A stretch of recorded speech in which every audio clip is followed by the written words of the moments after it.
The ancients actually relied on burning bridges after crossing to create the world's only 1,000-year-old bridge that can open and close.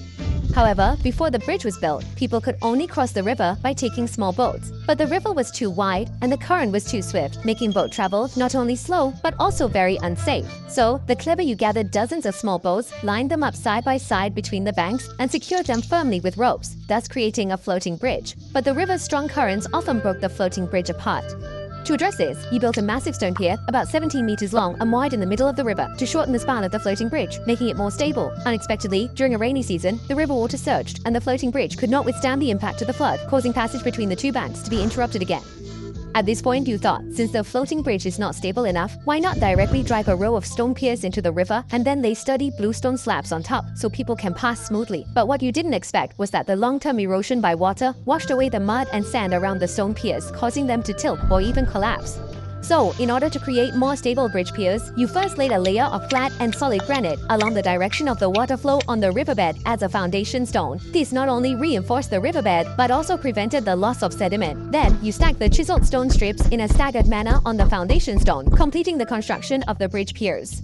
However, you later discovered that the upstream face of this square pier was too wide, not only obstructing the flow of water, but also easily being washed away by the current. To address this, you added a boat-shaped water diverting point in front of the pier, so that when the river water passed the pier, it would be diverted to both sides, greatly reducing the impact of the water flow. Next was laying the bridge deck. Since ordinary stone slabs are too thin, they not only have poor load-bearing capacity, but also cannot withstand flood erosion. So, you had a sudden inspiration and directly went to the nearby mountains to borrow dozens of giant stone beams weighing 30 tons each. You placed the stone beams horizontally on barges, and then during the rainy season, when the river water rose, you used the barges to transport the giant stones to the designated location. When the water level in the river dropped, the barges would lower and detach, leaving the giant stones securely placed on the bridge piers. This is called the floating transport beam method. However, the surface of the giant stones was uneven, making it inconvenient for people to walk. Therefore, you laid a layer of bluestone slabs on top of the giant stones, and the bridge surface immediately became smooth. But after the bridge was completed, you found that because the bridge surface was too low, large ships could not pass through. So, he decisively dismantled several piers in the middle of the river and retrieved 18 small boats that had been washed away by the flood. You lined them up side by side between the piers, then laid a layer of wooden planks on the boats as a passageway, and finally used ropes to link them together, securing them to the piers on both sides. A simplified version of a pontoon bridge was thus completed.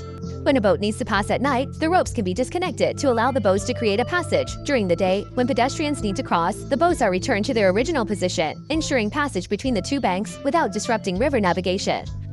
Later, to ensure the safety of pedestrians, you added exquisite railings on both sides of the bridge deck, and you also built pavilions on each pier, enhancing the bridge's aesthetics and providing a place for pedestrians to rest and enjoy the scenery. Congratulations! You invented the Guangji Bridge, which, along with the Jiaozhou Bridge, Luoyang Bridge, and Lugu Bridge, is known as one of China's 4 ancient bridges and is the world's earliest existing drawbridge.